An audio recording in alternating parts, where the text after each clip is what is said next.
World epilepsy day کے حوالے سے کوئٹہ میں ایک آگاہی سیمینار کا انعقاد کیا گیا، جس میں neuro specialist, psychiatrist, neuro surgeon, medical specialist اور عوام نے بڑی تعداد میں شرکت کی۔ اس موقع پر ان کا کہنا تھا کہ آج کے پروگرام کا مقصد مرگی کے مرض سے متعلق شعور اجاگر کرنا اور اس کے علاج و حفاظتی تدابیر کے بارے میں بتانا تھا۔ آج کے جو پروگرام ہے اس کو ورلڈ ایپیلیپسی ڈے یا انٹرنیشنل ایپیلیپسی ڈے ہے، تو یہ ایک ایپیلیپسی جیسے کہ پتہ ہے کہ مرگی ہے، تو اس میں مقصد یہ کہ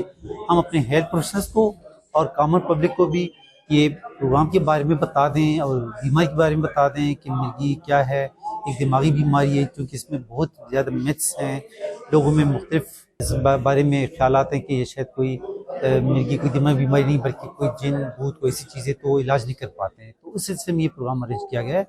تاکہ ہم اپنے ہیلتھ پروفیشنل کو بھی اور کام پبلک کو بھی یہ میسج پہنچا سکیں۔ دنیا میں ایپیلیپسی کا دن جو ہے وہ فیبروری کے سیکنڈ منڈے کو منایا جاتا ہے۔ ہم نے کوشش کی ہے کہ اسی حوالے سے کوئٹہ میں بھی ایک پروگرام ارینج کریں، اور اس دن کے منانے کا مقصد یہ ہوتا ہے کہ ہم لوگ ایپیلیپسی کے بارے میں زیادہ خود بھی جان سکیں اور عوام کو بھی اس کے بارے میں آگاہی دے سکیں۔ یہ ورلڈ ایپیلیپسی ڈے ہم لوگوں آج منا رہے ہیں۔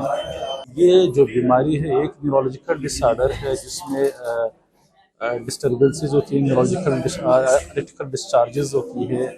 اور ایب نارمل ڈسچارجز ہوتی ہیں ان دا برین، اور جو افیکٹڈ انڈیویجولز ہوتے ہیں اس کو جھٹکے لگنا شروع ہو جاتے ہیں۔ یہ ہماری جو ہے 1% آف دا پاپولیشن اس کو افیکٹ کرتی ہے،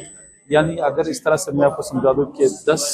1000 میں سے 10 بندوں کو یہ افیکٹ کرتی ہے۔ ایک سروے کے مطابق پاکستان بھر میں گزشتہ سال 1% لوگ مرگی جیسے مرض میں مبتلا رہے۔ ان کا مزید کہنا تھا کہ بلوچستان حکومت کو چاہیے کہ وہ مرگی جیسے مرض کے علاج کے لیے ادویات اسپتالوں میں فراہم کرے تاکہ مریضوں کا علاج بہترین طریقے سے کیا جا سکے۔ سیمینار کے اختتام پر شرکا نے مرگی کے مریضوں کے لیے ایک معاون اور ہمدردانہ معاشرہ تشکیل دینے کے عزم کا اظہار بھی کیا۔